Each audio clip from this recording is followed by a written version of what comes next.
തൃശൂർ കോർപ്പറേഷനിലെ കെട്ടിടത്തിലെ മേൽക്കൂര തകർന്ന സംഭവത്തിൽ ബിജെപി കൗൺസിലർമാരുടെ പ്രതിഷേധം. കൗൺസിലർമാർ ഡെപ്യൂട്ടി മേയർ എം.എൽ. റോസിയെ ഉപരോധിച്ചു. കോർപ്പറേഷന്റെ അലംഭാവമാണ് അപകട കാരണമെന്ന് ബിജെപിയും ആരോപിച്ചു.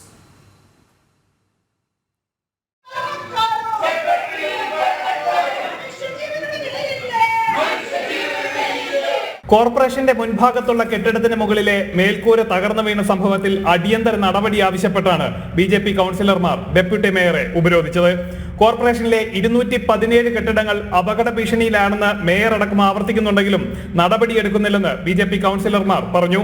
തൃശൂർ കോർപ്പറേഷൻ ജനങ്ങളുടെ ജീവന് വില കൽപ്പിക്കാത്ത ഭരണസമിതിയെന്ന് ബിജെപി ജില്ലാ പ്രസിഡന്റ് ജസ്റ്റിൻ ജേക്കബ് ആരോപിച്ചു.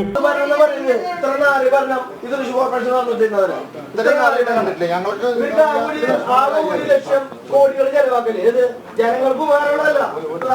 കണ്ടില്ലേ, ജനങ്ങളൊക്കെ ദുരിതത്തിൽ അക്കൂർക്കഞ്ഞേരി കോർപ്പറേറ്റ് ഒരു 10 കോടി ഉണ്ടാക്കി വെച്ചിട്ട് ജനങ്ങളുടെ ദുരിതത്തില് ആരെങ്കിലും ഉപകാരമുണ്ട.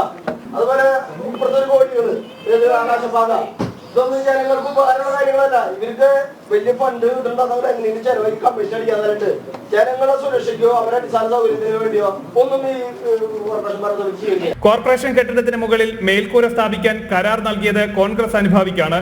ഇടത് വലത് മുന്നണികൾ ജനങ്ങളുടെ ജീവന് സംരക്ഷണം നൽകുന്നില്ലെന്നും ബിജെപി കുറ്റപ്പെടുത്തി. ജനം, തൃശൂർ.